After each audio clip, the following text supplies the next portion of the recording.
আজ আমি আপনাদের সঙ্গে শেয়ার করতে এসেছি সজনে ডাঁটা আলু দিয়ে একটা দুর্দান্ত স্বাদের রেসিপি। এটা খেতে অসম্ভব টেস্টি হয়। এইভাবে একবার তৈরি করে খেয়ে দেখতে পারেন, স্বাদ একেবারে মুখে লেগে থাকবে।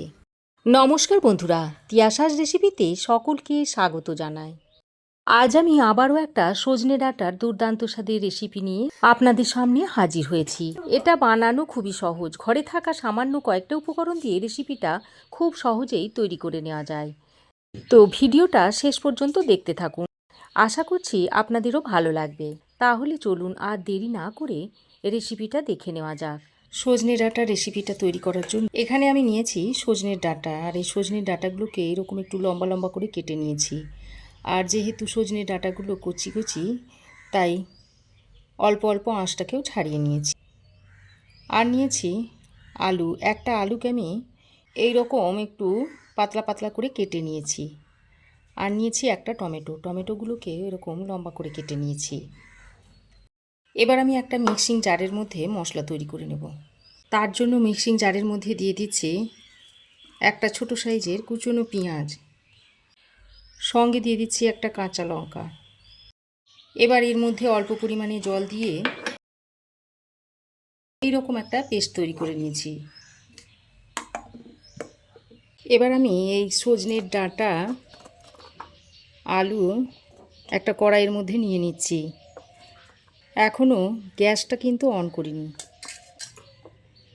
এবার আলুগুলোকে দিয়ে দিচ্ছি, তারপর কেটে রাখা টমেটোগুলো দিয়ে দিচ্ছি।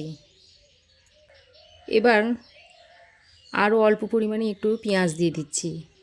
এবার যে কাঁচা লঙ্কার পেঁয়াজটা বেটে রেখেছিলাম সেটা দিয়ে দিচ্ছি। দিয়ে দিচ্ছি 1 চামচ আদা বাটা, আর দিয়ে দিচ্ছি 1 চামচ রসুন বাটা।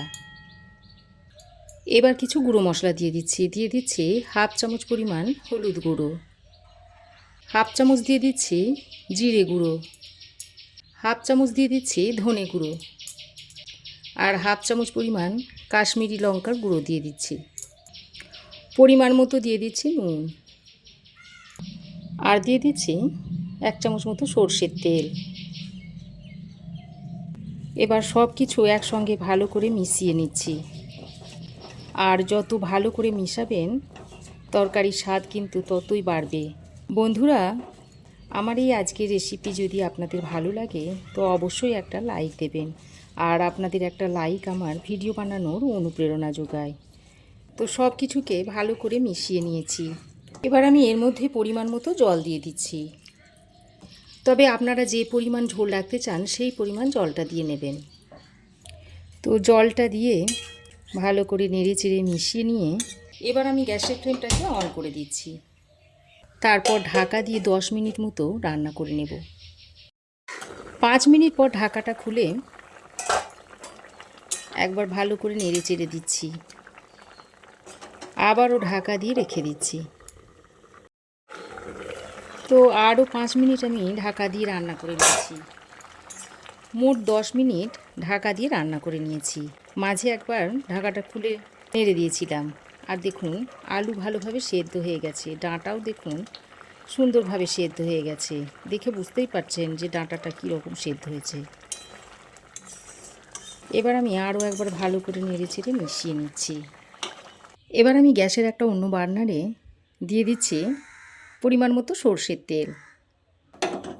তারপর গ্যাসটাকে অন করে এবার তেলটা ভালোভাবে গরম হয়ে এলে এর মধ্যে দিয়ে দিচ্ছি একটা শুকনো লঙ্কাকে 2 টুকরো করে, দিয়ে দিচ্ছি একটা ছোট সাইজের কুচনো পেঁয়াজ, আর একটু রসুন কুচি দিয়ে দিচ্ছি। এবার এটাকে একসঙ্গে ভালো করে ভেজে নিচ্ছি। বন্ধুরা, আমার চ্যানেলে এরকম সরল সাধারণ রেসিপি পেতে চ্যানেলটাকে অবশ্যই সাবস্ক্রাইব করে নেবেন। তো এইভাবে পেঁয়াজটাকে একটু হালকা করে ভেজে নিতে হবে। তো পেঁয়াজটাকে আমি দেখুন এরকম করে ভেজে নিয়েছি। এবার গ্যাসের ফ্লেমটাকে বন্ধ করে দিয়েছি। এবার এদিকে যে রান্নাটা হচ্ছিল তার মধ্যে এই তরকাটাকে ঢেলে দিচ্ছি। তারপর এই তরকাটা দিয়ে আলু ডাঁটার সঙ্গে ভালো করে মিশিয়ে নিচ্ছি। আর এই পর্যায়ে আপনারা নুনটা একটু চেক করে নেবেন। খুবই একটা সহজ ও সাধারণ রেসিপি। আর এই সহজ সরল সাধারণ রেসিপিটাকে আমি আরও একটু টেস্টি করে আপনাদের বানিয়ে দেখিয়েছি। তো ভালো করে নেড়েচেড়ে মিশিয়ে নিয়ে এবার আমি এর মধ্যে হাফ চামচ পরিমাণ ভাজা জিরের গুঁড়ো দিয়ে দিচ্ছি।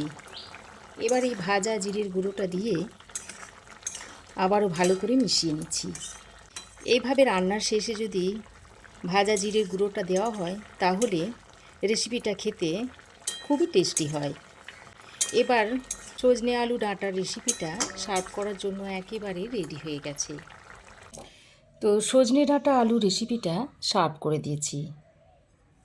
আমার এই আজকের দুর্দান্ত স্বাদের সজনে ডাঁটা আলু রেসিপি আপনাদের কেমন লাগলো অবশ্যই একটা কমেন্ট করে জানাবেন। ভালো লাগলে একটা লাইক ও শেয়ার করবেন। পাশে থাকা বেল আইকনটাও অবশ্যই প্রেস করে দেবেন। আর আমার চ্যানেলে যদি নতুন হয়ে থাকেন তো প্লিজ চ্যানেলটাকে সাবস্ক্রাইব করার অনুরোধ রইল। আজ এ পর্যন্তই। আবার দেখা হবে নতুন কোনো রেসিপি নিয়ে নেক্সট এপিসোডে। সে পর্যন্ত ভালো থাকবেন, সুস্থ থাকবেন। ধন্যবাদ।